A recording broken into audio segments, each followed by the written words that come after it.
ನಮಸ್ಕಾರ. ಮೈಗ್ರೇನ್ ಒಂದು ನರವೈಜ್ಞಾನಿಕ ಸ್ಥಿತಿಯಾಗಿದ್ದು ಇದು ಸಾಮಾನ್ಯವಾಗಿ ತಲೆಯ ಒಂದು ಭಾಗದಲ್ಲಿ ತೀವ್ರತೆ ಅಂದರೆ ಮಿಡಿಯುವ ಅಥವಾ ಬಡಿತದ ನೋವನ್ನು ಉಂಟು ಮಾಡುತ್ತದೆ.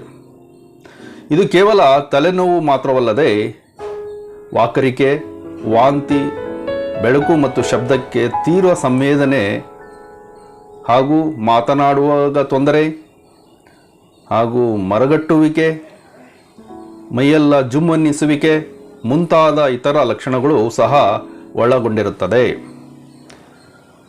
ಮೈಗ್ರೇನ್ ದಾಳಿಗಳು ಕೆಲವು ಗಂಟೆಗಳಿಂದ ಹಿಡಿದು ಕೆಲವು ದಿನಗಳವರೆಗೂ ಇರ್ತಾವಂತೆ. ಮೈಗ್ರೇನ್ ಬರಲು ಕಾರಣ ಏನಪ್ಪ ಅಂತ ಹೇಳಿದ್ರೆ ಅನುವಂಶೀಯತೆ ಅಂದರೆ ಹೆರಿಡಿಟಿ, ಹಾರ್ಮೋನ್ ಬದಲಾವಣೆಗಳು, ಒತ್ತಡ ಮತ್ತು ಆತಂಕ, ನಿದ್ರಾಹೀನತೆ, ಆಹಾರ ಮತ್ತು ಪಾನೀಯಗಳ ಸೇವನೆಯಲ್ಲಿ ಹಾಗೂ ಆಲ್ಕೋಹಾಲ್ ಕುಡಿಯುವುದರಿಂದಲೂ ಇದು ಬರುತ್ತೆ. ಹಾಗೆಯೇ ಹಳೆಯ ಚೀಸು, ಸಂಸ್ಕರಿಸಿದ ಆಹಾರಗಳು ಅಂದರೆ ಫ್ರಿಡ್ಜಿನಲ್ಲಿ ಇಟ್ಟಿರುವ ಆಹಾರಗಳು, ದಿನೇ ದಿನೇ ಊಟ ಬಿಡುವುದು ಇವೆಲ್ಲ ಮೈಗ್ರೇನಿಗೆ ಬರಲು ಕಾರಣ.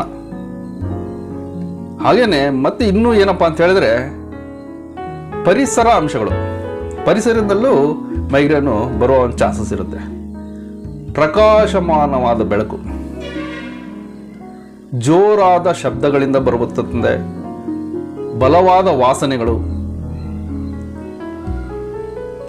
ಹವಾಮಾನದ ವಾಸನೆಗಳು, ಅತಿಯಾದ ದೈಹಿಕ ಶ್ರಮ. ಕೆಲವು ಔಷಧಿಗಳು ಓರಲ್ ಗರ್ಭ ನಿರೋಧಕ ಮಾತ್ರೆಗಳ ಮೈಗ್ರೇನ್ ಅನ್ನು ಪ್ರಚೋದಿಸುತ್ತವೆ.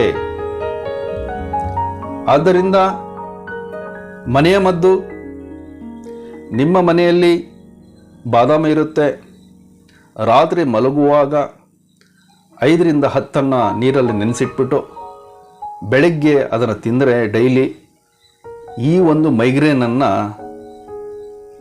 ತಡೆಗಟ್ಟಬಹುದು ಅಂತ ಹಿರಿಯರು ಹೇಳ್ತಾರೆ. ಇದು ಮನೆ ಮದ್ದನ್ನು ಯೂಸ್ ಮಾಡಿ ನಿಮ್ಮ ಆರೋಗ್ಯವನ್ನು ಕಾಪಾಡ್ಕೊಳ್ಳಿ. ಓಕೆನಾ? Thank you.